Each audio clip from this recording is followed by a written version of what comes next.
At 93 years old, Clint Eastwood remains one of the most commanding figures ever to come out of American film.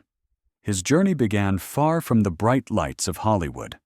As a quiet boy named Clinton Eastwood Jr., born on May 31, 1930, in San Francisco. Growing up during the hardships of the Great Depression shaped him deeply.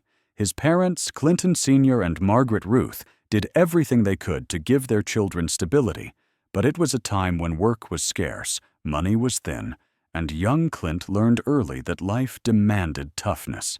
He was shy, unsure of himself, and often kept to the edges. Yet even then, he had the steady gaze and quiet resolve that would one day define the heroes he played. His move into acting was far from straightforward. After high school, he worked a string of ordinary jobs: lifeguard, paper carrier, store hand, before being drafted into the U.S. Army during the Korean War years.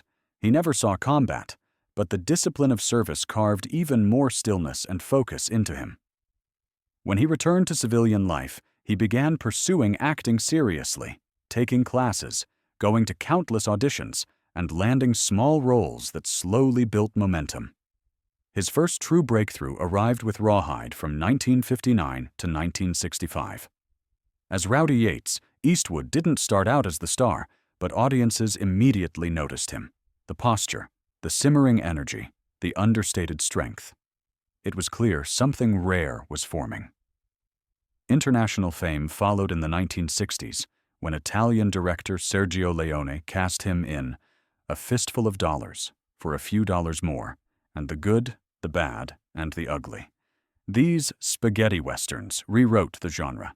Eastwood's Man with No Name, laconic, morally ambiguous, utterly magnetic, became one of cinema's most iconic figures.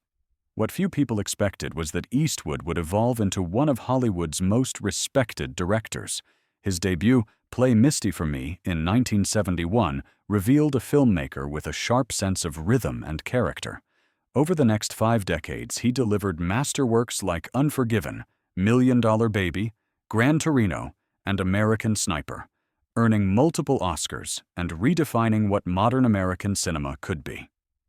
His films dig into redemption, regret, the cost of violence, and the quiet wounds men carry, themes drawn from a lifetime of observing human nature with unusual clarity.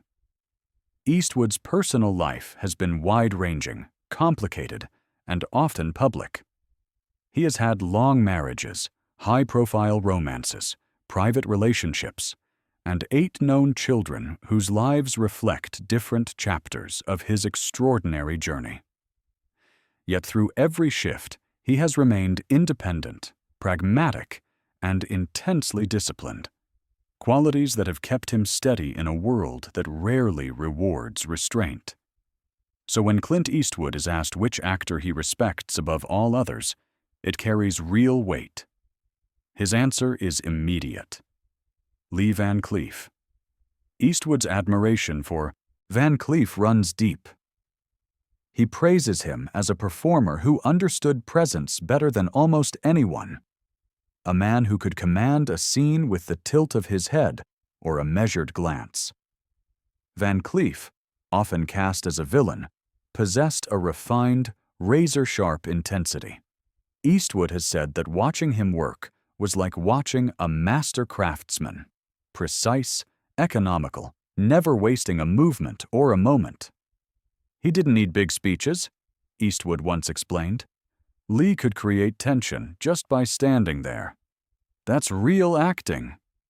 Their paths crossed most memorably in the spaghetti western era, where Van Cleef's cold elegance and Eastwood's stoic silence became the perfect counterweight to each other. In For a Few Dollars More and The Good, the Bad, and the Ugly, Van Cleef elevated every scene, a fact Eastwood has acknowledged repeatedly. But his respect goes beyond talent. Eastwood admires Van Cleef's professionalism and perseverance. Despite years of being typecast, Van Cleef showed up prepared, disciplined, and committed. He never phoned in a performance. He rebuilt his career, reinvented himself, and worked with a quiet dignity that Clint deeply identified with. Lee was the real deal, Eastwood has said. A true pro. You don't forget someone like that. In honoring Lee Van Cleef, Clint Eastwood pays tribute not just to a fellow performer, but to a kindred spirit, a man who proved that subtlety, dedication, and presence can outshine fame itself.